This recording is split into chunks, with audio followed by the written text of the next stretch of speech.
Hello दोस्तों, नमस्कार।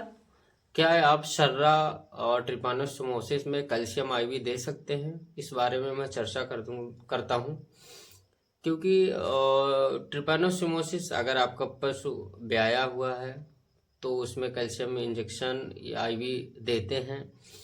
क्या देने से इसका नुकसान है ट्रिपानोसोमोसिस पे? तो हाँ जी, बिल्कुल, इसका बहुत सारा नुकसान है। कभी कभी ऑन द स्पॉट आपके जानवर की डेथ भी हो जाती है। जैसा कि ट्रिपानोसोमोसिस सर्रा हुआ आपके जानवर को, आप डॉक्टर बुलाते हैं और वो समझ नहीं पाते, डायग्नोसिस नहीं हो पाती और कैल्शियम का आईवी इंजेक्शन दे देते हैं। तो उससे क्या होता है कि जानवर की ऑन द स्पॉट डेथ भी हो सकती है, क्योंकि ट्रिपानोसोमोसिस में जो पैरासाइट होता है वो ब्लड वेसल्स को रैप्चर करता है, वेस्कुलर स्ट्रेस होता है।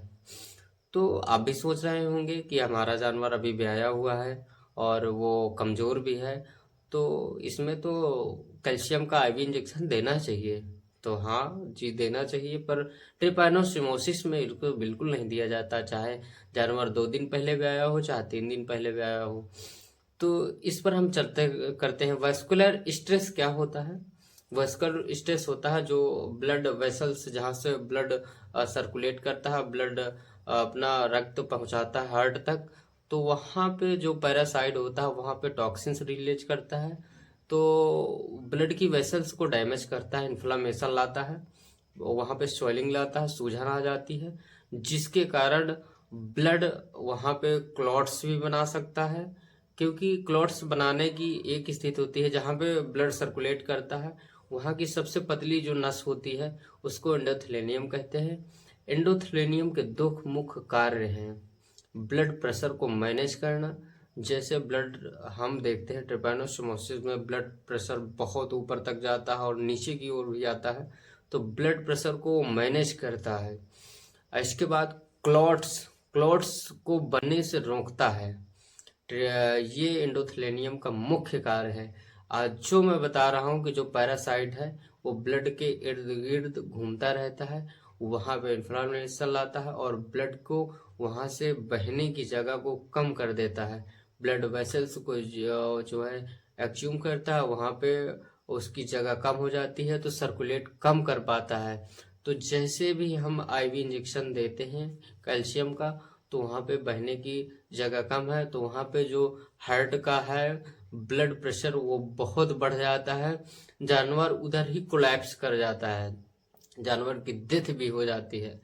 तो इसको, इसमें नजरअंदाज करते हुए हम इसको बिल्कुल नहीं दे सकते हैं। जैसा कि मैं आपको बताता हूँ कि ब्लड वेसल्स जब भी ये टॉक्सिन्स रिलीज करता है तो यहाँ पे जो हमारा जो ब्लड है वो सांद्र हो जाता है, गाढ़ा हो जाता है, कॉस्टी हो जाता है। जब गाढ़ा हो जाता है तो वहाँ पे जब कैल्शियम का इंजेक्शन आईवी देते हैं तो वहाँ पे आगे तक नहीं पहुँच पाता है। तो वहाँ पे क्या देता है, कार्डिया रास्ट भी हो सकता है, कार्डिया रेस्ट भी हो सकता है, जिसके कारण जानवर ऑन द स्पॉट भी मर सकता है या कुछ टाइम बाद भी वो कोलैप्स कर जाएगा। तो ऐसी चीजों से हमें बचना चाहिए। मैं देखता हूँ कि जैसे भी कैल्शियम का आप जैसे ट्रिपैनोसोमोसिस है, कैल्शियम का इंजेक्शन वहां पे देते हैं, तो अधिकतर क्या होता है कि जब भी जहाँ पे ब्लड हीमोग्लोबिन किसी जानवर में कम है और उसको ट्रिपैनोसोमोसिस हुआ है, तो वहां पे सांद्र कर देता है, जो भी ब्लड गाढ़ा हो जाता है, तो वहां पे क्या होता है, एनीमिया होने के चांसेस ज्यादा हो जाते हैं। जब एनीमिया होने के चांसेस वहां पर ज्यादा हो जाते हैं, तो हम वहां पर देखते हैं कि पैरासाइट जो है दो चीजें क्लियर करता है। एक तो नेक्रोसिस वहां पे हो जाता है और दूसरे अस्थमा हो जाता है।